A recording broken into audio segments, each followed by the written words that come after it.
Regarded as one of the all-time classics, the glittering quality of MGM's The Wizard of Oz, which premiered in 1939, gave little clues about the disastrous production process. The script was finally completed in late 1938, when shooting commenced. It was chaos. Directors were hired and then quickly relieved of duty. The Tin Man actor, Buddy Epson, had to leave the role because he was allergic to his aluminum makeup, getting replaced by Jack Haley.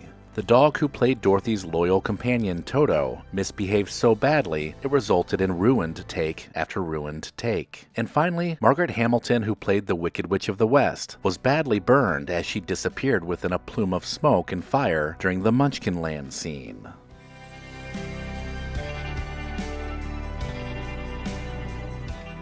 1963's Cleopatra was one of the biggest productions to date. Its stars were 1960s icons, its sets were huge, its budget vast. But Fox had only planned to spend about $2 million making the film, which was a rather optimistic figure in hindsight, given that the production managed to burn through $4 million before a single frame had been shot.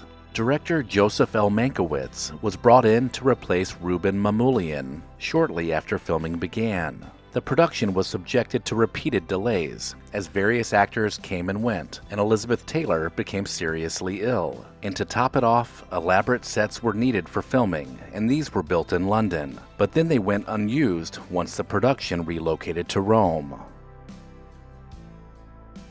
The musical adaptation of Hugh Lofting's Dr. Doolittle, which came out in 1967, had just about everything you can imagine from a troubled production. A difficult star in Rex Harrison, terrible weather, wayward animals, expensive reshoots, and poorly chosen locations. It had vastly overshot its original budget of $6 million, with the final cost of the entire production ending up being over $17 million.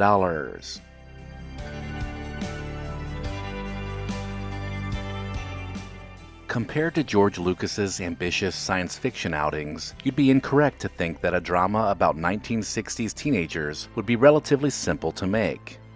But during the filming of 1973's American Graffiti, the actors posed many offset problems. First, actor Paul Le Mat was sent to the hospital after an allergic reaction to walnuts. Then actors Harrison Ford, Le Mat, and Bo Hopkins all claimed to be drunk most nights and every weekend, and conducted climbing competitions to the top of the local Holiday Inn sign. One actor even set fire to George Lucas's motel room, while on another night, Le Mat threw Richard Dreyfuss into a swimming pool, gashing Dreyfuss's forehead open on the day before he was due to have his close-ups filmed. As Steven Spielberg tried to adapt Peter Benchley's Jaws for the big screen, the budget spun out of control due to the mechanical problems with the film's shark. This had various crew members calling the movie by a new name, Flaws. What began as a 55-day shoot overran to 159 days. Meanwhile, Richard Dreyfuss and co-star Robert Shaw, who spent long stretches of the production drinking, were also engaged in a bitter feud. Although the budget on Jaws swelled from $4 million to $9 million, Universal quickly forgave Spielberg after it made most of its money back on the first weekend in 1975.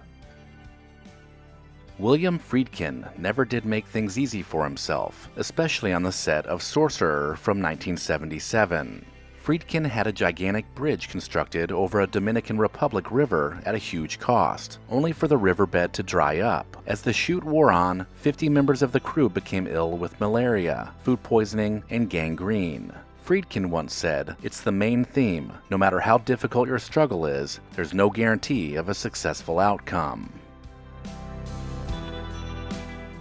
Star Wars was another Lucas production that had its problems. The 1977 film fell behind schedule almost right away, as storms delayed location shoots in Tunisia. Lucas pressed on, even as his fledgling special effects department, Industrial Light and Magic, struggled to turn out the hundreds of effects shots the movie would require. Lucas was forced to split his crew into 3 units in order to get the thing finished. A screening of a rough cut of the film was disastrous, so Lucas was under a huge amount of pressure. The film's fortunes would make a huge turnaround, thanks to time spent in the editing room.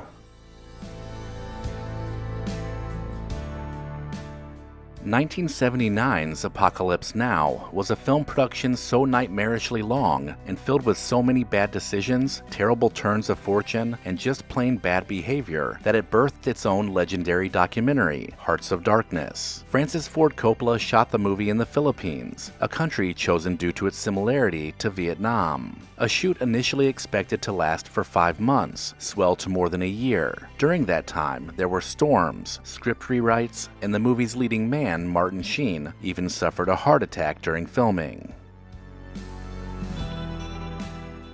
Like Apocalypse Now, the 1980 film Heaven's Gate was a film that spiraled out of financial control, with fatal consequences for the studio that tried to pay for it, United Artists. Michael Cimino's obsession with period detail and accuracy saw the sets repeatedly built, torn down, and then rebuilt. Rumors began to spread about drug use, unnecessary numbers of takes, and Cimino's insisting that they wait for a particular type of cloud to float into view for one of the shots.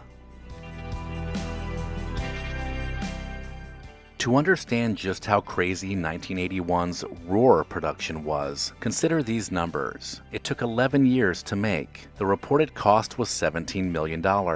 Roar set out with the intent of making a movie that could help spur more movement towards protecting big cats. But what ended up happening was a motion picture that employed countless wild animals, including lions and tigers, which ended up causing serious injuries to multiple people involved in the production.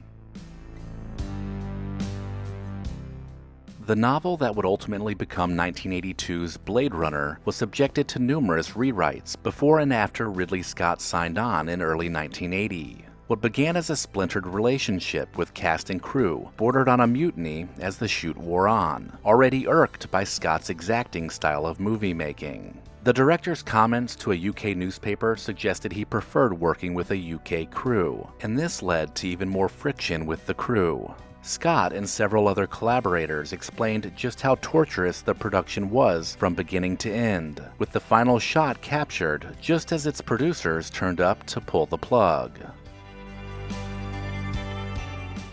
One of the most famously or infamously difficult productions in film history was Fitzgeraldo from 1982. Shot in various parts of South America, one of the film's most famous scenes involved the dragging of a gigantic steamship up a hill, all because Werner Herzog stubbornly rejected the possibility of creating the scene using miniatures. There were also various injuries, some bouts of dysentery, and various moments of ranting and bad behavior from the legendarily difficult actor Klaus Kinski.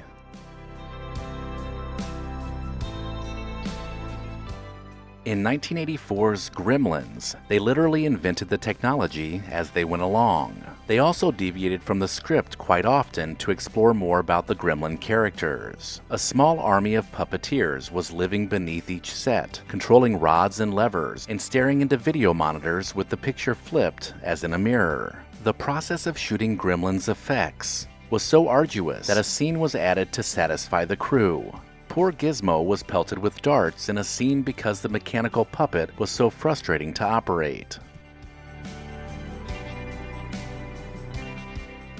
Keep an eye out for part 2 coming soon, and maybe even consider supporting the channel over on Patreon.